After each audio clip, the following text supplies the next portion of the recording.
It's time now to talk about one of the biggest time savers built into Publisher, and I love this feature. It's called the Content Library.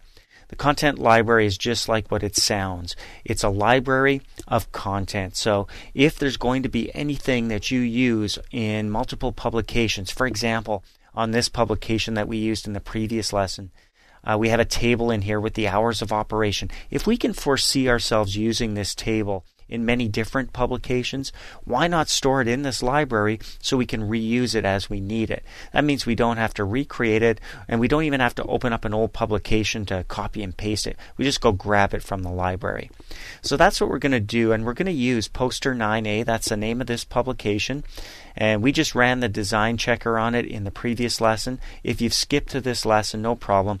Just go to your Open button up here on the toolbar, navigate to the Lesson 9 folder of your exercise files, and open up Poster 9A. You can double click it, or a one click and open will get you all caught up.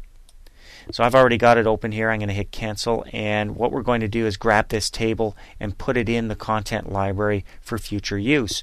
So just go to the border until you see the four-sided arrow. When you've got that, click once and the table is selected. The quickest way to get it into the content library is just to right click, and from that pop-up menu you'll see Add to Content Library. So click that and a dialog box launches. Add item to content library is the name of this dialog box. Here's where we go to add the item, to give it a title, and to give it a category as well. So there's a preview over here. It's the table. The title you can see is poster9a.pub. That's the name of the file that it's coming from, but we can call it whatever we want. I'm going to highlight this and just call it hours of operation. Makes more sense. And I'm going to put it under the business category because that's where it belongs. It's going to be used in business publications. So when I click OK, it gets added to the content library, and look at this, the content library has shown up here in my task pane. I can access it anytime by clicking the drop down and choosing content library from here, or you'll also notice that over here on your objects toolbar, item from content library is a button that appears at the very bottom. Control Shift and the letter E on your keyboard is a shortcut to get the content library.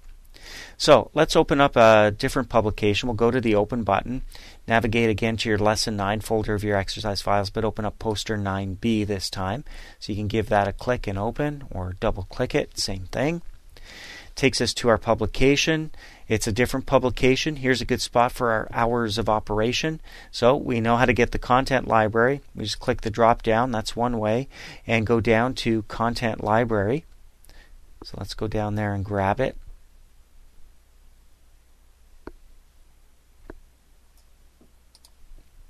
And from the content library, we only have one item in there. We've added it there. We give it a click, and let's check out the drop down here.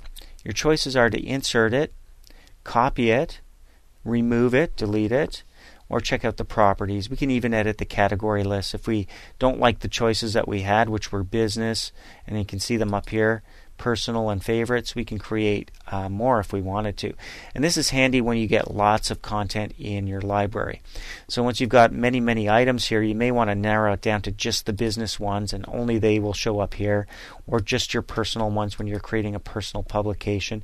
Notice we don't have any because we labeled our hours of operation as a business category.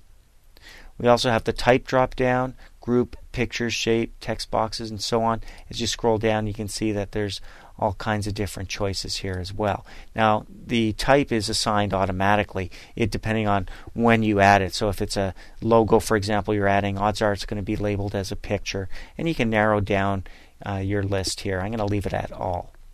So with this selected, I can click the drop down and choose Insert. Double clicking would also do that. And I'm going to double click it to insert it. It shows up right here in my publication, but with the four-sided arrow, I can just move that into its proper location right here. Deselect by clicking outside the publication, and now I've reused content that I added there earlier to the content library.